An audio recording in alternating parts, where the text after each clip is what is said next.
today we're going to learn some of the habits that these happy people have. What do they have in common? So the first thing that I've discovered is the first habit that happy people have is that happy people love to fellowship. They enjoy the company of other people. In many times, you find that happy people, they know how to interact with one another. You rarely find them alone. So they love working as a team. So there's something powerful. There's something powerful that happens when we come together, when we reason together. You see, two are better than one because they have a good return for their work. If one falls down, his friend can help him up. But pity the man who falls and there's no one to help him up. So the thing that we have to do is able to distinguish what is required, expected, and desired within a relationship if you are going to be happy. Now, studies have shown that people with a strong religious or spiritual life are healthier and happy, both physically and mentally, while depression is more common among those who lack spiritual practices or religious beliefs. So those people who love fellowshipping, those people who love meeting together, be it in church, be it in chamas, be it in any kind of a movement or any kind of gathering, they tend to be more happy than those who are isolated. Now, if we will make honest evaluation, sincerely acknowledge failure first to ourselves, and then we acknowledge and apologize to others, followed by putting genuine effort in making adjustments and do what is right and to keep on becoming all we ought to be, then it will allow us to enjoy a relationship at a level we never thought it was possible, at a level that we never dreamed to be possible. So it's all about friendship, it's all about socializing and doing things together. Now, another habit of a happy person, if you want to be happy, is that happy people tend to live a generous life.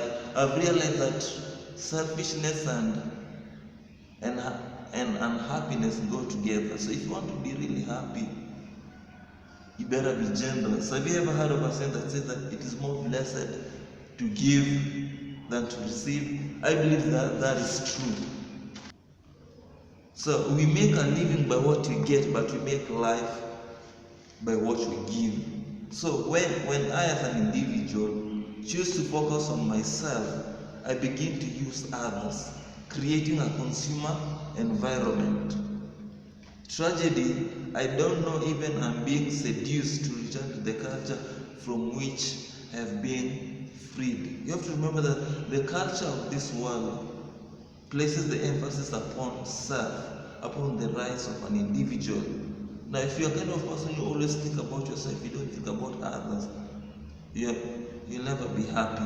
You see, because I've realized self never gets satisfied. So you cannot be selfish at the same time you expect to be happy.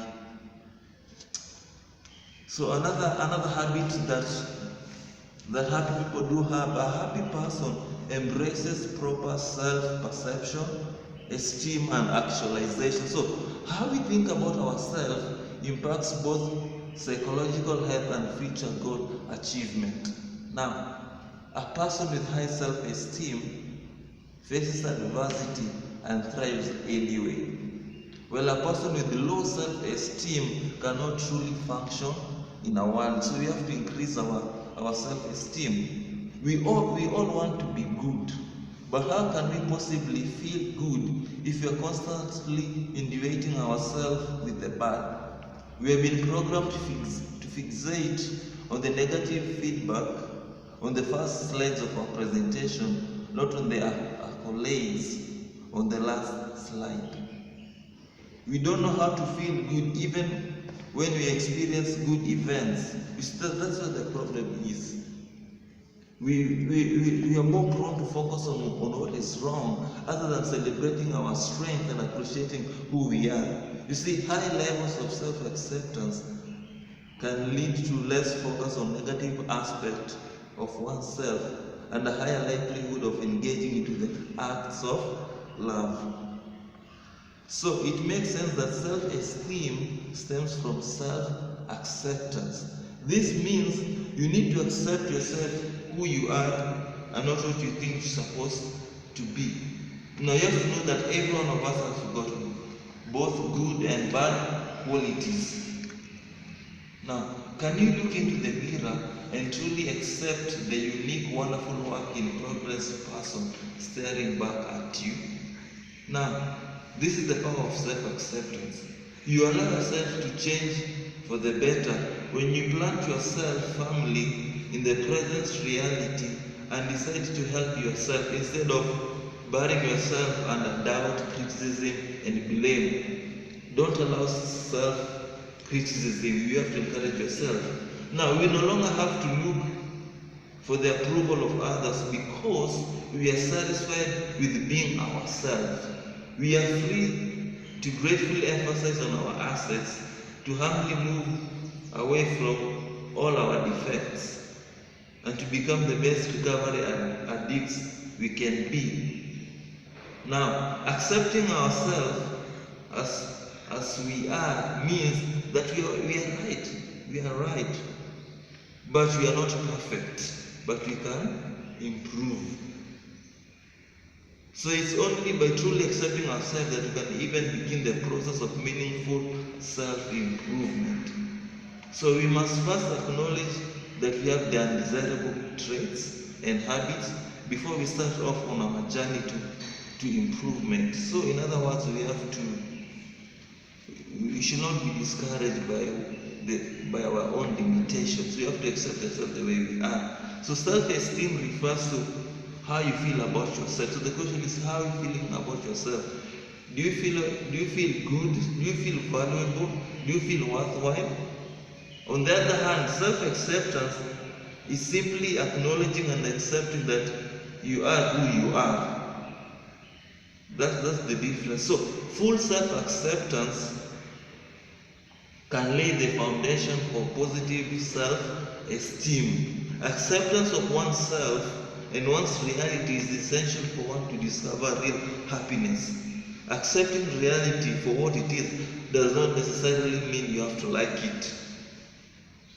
Likewise, accepting yourself for who you are and acknowledging that what you have done does not mean you like, appreciate, or celebrate every aspect of your life. In fact, accepting these less savory aspects of yourself is the first and most important step in removing, adapting, or improving that which you do not like about yourself.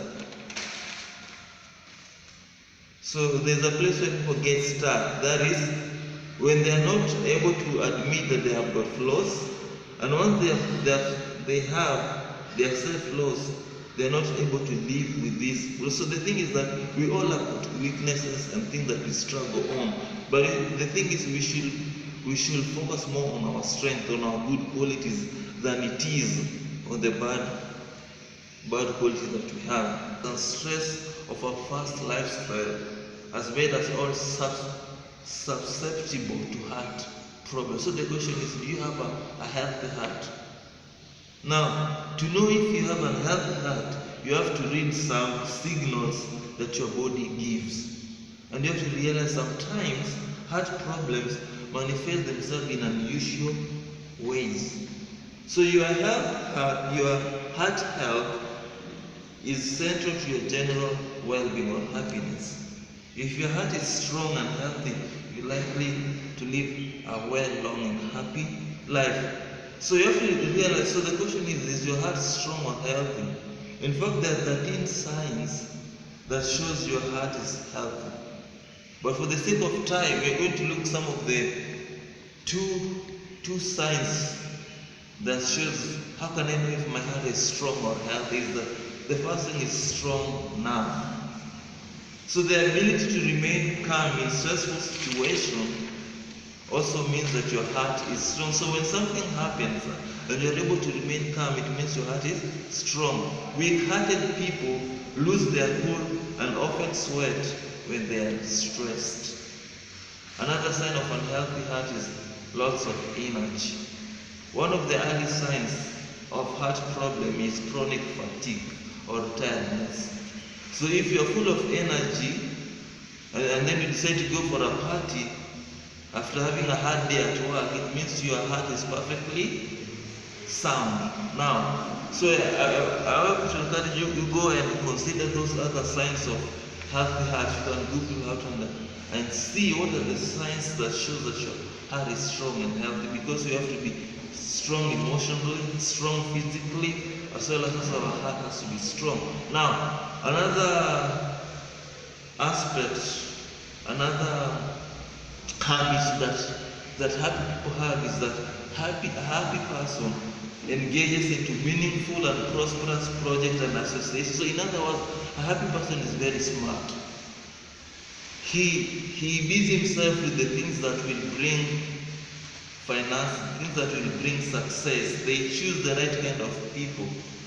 They don't waste their time in doing useless things. So they spend most of their time doing the things that are of great value. So you have to value your time and your resources. The other thing that happy people have is that they have a healthy self-talk. Now, can I tell you, if you want to be happy, begin to declare good things about yourself.